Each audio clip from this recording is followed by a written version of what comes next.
안녕하세요, 로마픽입니다. 내돈내산 R5C와 FX3를 실제 현업에서 오랜 기간 사용해보고 제가 느낀 점을 솔직하게 말씀드리는 리뷰입니다. 근데 우선 말씀드려야 될 게 얘는 FX3처럼 생겼지만 FX30이에요. 근데 왜 제목을 FX3와 R5C를 비교하는 걸로 했냐? FX30은 R5C의 경쟁 라인업이 아니죠. 더 아래급 크롭바디인데 그럼 네가 그걸 어떻게 알아? 이렇게 말씀하실 분이 있을 것 같아서 저랑 오랜 기간 협업하시는 감독님 중에 FX3를 사용하시는 분이 있거든요. 그래서 그분과 같이 많이 작업하면서 저도 푸티지도 많이 다뤄봤고 FX3로 많이 사용을 해봤기 때문에 그 경험은 충분하다고 생각합니다. 그리고 FX30이랑 FX3랑 화질이랑 센서 크기 빼고는 모든 게 거의 똑같아요. 그리고 참고로 이 컨텐츠는 협찬이 1도 없기 때문에 단점을 굉장히 솔직하게 다 까발릴 거예요. 저도 어떤 카메라를 구입하기 전에 유튜브에서 리뷰 컨텐츠를 많이 보거든요.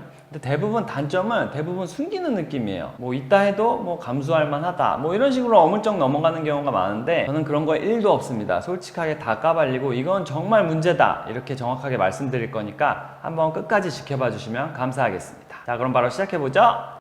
자, 첫 번째 화질은 무조건 R5C가 좋습니다. 이거는 푸티지를 다뤄보면 알아요. 실제 촬영본, 원본을 봐도 그렇고 고정을 해서 출력을 해도 무조건 R5C가 좋습니다. 일단 기술적인 스펙만 봐도 4K 기준으로 얘는 8K 오버샘플링으로 촬영을 해서 출력을 하고 얘는 그대로 4K로 찍는 걸로 알고 있어요. 그리고 무엇보다 얘는 풀픽셀 리드아웃 방식으로 촬영을 하는데 얘는 그냥 픽셀 비닝 방식이에요. 이 두 가지에서 일단 엄청난 차이가 발생을 하죠. 근데 그게 이제 스펙만 그런 게 아니라 실제 체감할 때도 확실히 느껴집니다. 그리고 영상의 어떤 때깔 있죠. 때깔적인 측면에서 봤을 때도 제 주관적으로는 R5C의 때깔이 더 좋습니다. 이거는 렌즈의 조합이라든지 뭐 촬영장의 상황 뭐 여러 가지 변수가 있을 수 있지만 다 종합해 봤을 때 R5C의 때깔이 더 좋아요. 그리고 대부분 촬영을 할 때 얘 같은 경우는 S로그3로 촬영을 하고 얘 같은 경우는 C로그3로 촬영을 하거든요. 근데 그 로그를 만질 때의 색보정 관용도와 어떤 느낌은 전 R5C에 더 손을 들어주고 싶습니다. 이건 뭐 주관적인 거예요. 화질은 이렇게 정리를 하면 될 것 같아요.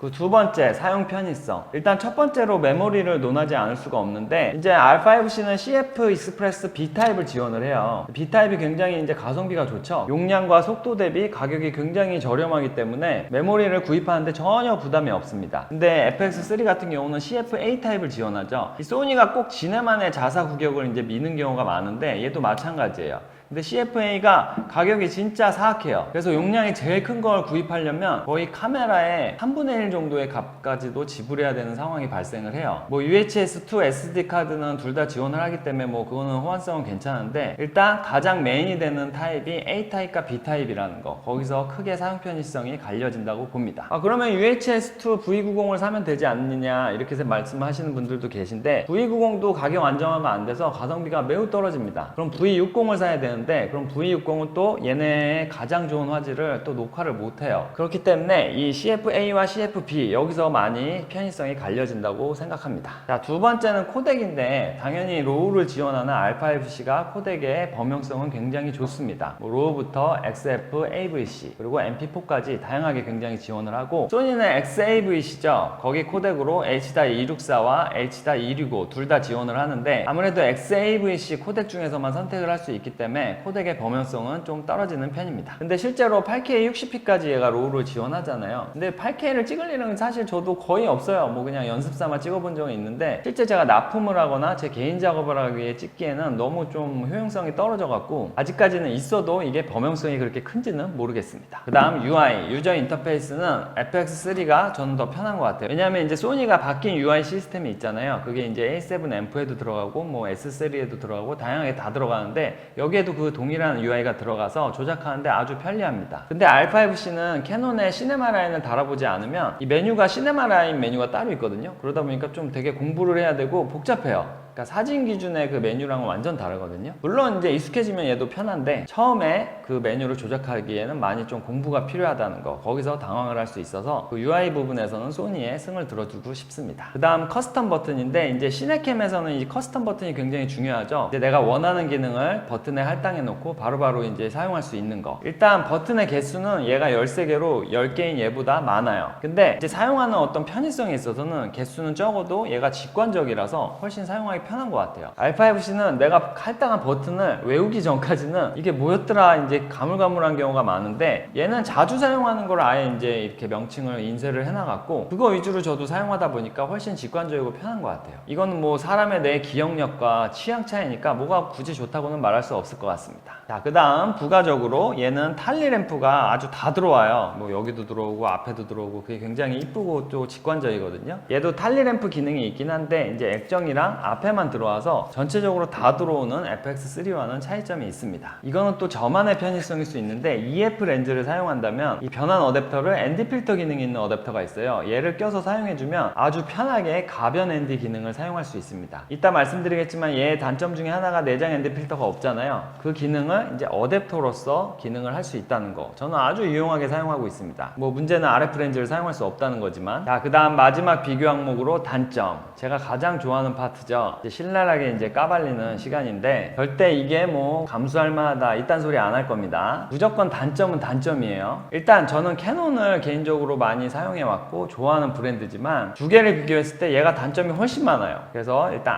R5C부터 단점을 하나씩 얘기하자면, 일단 여러분들이 다 아는 거 그거는 빨리 얘기하고 갈게요. 마이크로 HDMI 그거 있는 거, 왜 HDMI를 안 넣어주고, 이거는 넣어줄 수 있는데 안 넣어준 거죠. 그리고 조립 배터리가 너무 짧게 가요. 그것도 얘기하고 싶은 게, 보통 리뷰 유튜버들은 시네마 라인을 구동해야 되다 보니까 배터리 소모가 아무래도 크다 뭐 이렇게 얘기하는데, 얘는 그럼 얘도 FX3 그냥 A7 M4에 들어가는 배터리 똑같이 들어가거든요. 얘인데도 되게 오래 써요. 한두 시간은 너끈하단 말이에요. 얘는 실제 요새 캐논에서 나온 신형 배터리를 넣는데도 한 20분? 25분 정도 쓰면 다 광탈이 돼요. 이거는 일부러 소모량을 늘렸다고 밖에 저는 생각이 안 돼요. 뭐 이게 왜 시네마 라인이니까 더 전력을 먹는다? 그럼 얘는 뭐 왜 그런 거예요? 이건 뭐 이유가 안 돼요. 그냥 일부러 급 나누기 하려고 배터리 타임을 전 줄였다, 이렇게 킹리적 의심을 저는 하고 있습니다. 게다가 8K 60p는 엄청 광고해놓고 걔를 찍으려면 이 기본 배터리는 찍을 수도 없어요. 외부 배터리를 연결해서 촬영을 해야 되는데, 이렇게 컴팩트하게 나온 걸 외부 배터리 달고 뭐 리그 달고 주렁주렁 할 거면 굳이 얘를 살 이유가 없거든요. 그것도 홍보를 할 거면 짧게라도 얘로 되게 해줘야지. 뭐 전원 안전성 때문에 그렇다고 하는데 그것도 전 이해가 안 갑니다. 그리고 손떨방, R5에도 있는 손떨방을 여긴 빼버렸어요. 이거는 뭐 화질 때문에 화질을 더 좋게 하기 위해서 손떨방을 뺐다, 이렇게 납득할 만한 얘기를 해주는데, 뭐 일부는 맞지만 뭐 굳이 넣어줘도 되는 걸 저는 안 넣어줬다고 저는 그것도 생각을 합니다. 그 다음 이건 제일 실망스러운 건데, 사진에서는 듀얼 픽셀 2가 작동을 해요. 근데 영상에서는 듀얼 픽셀 1이 작동합니다. 이게 뭐 1도 쓸만하다 이렇게 얘기들을 하시는데, 아니에요. 2 쓰다가 1 쓰면 진짜 답답해 죽어요. 이게 사람이 다운그레이드는 잘 안 되잖아요. 그러니까 FX3의 AF를 맛보고 듀얼 픽셀 AF2를 맛보면 듀얼 픽셀 AF1이 어떤 느낌이냐면,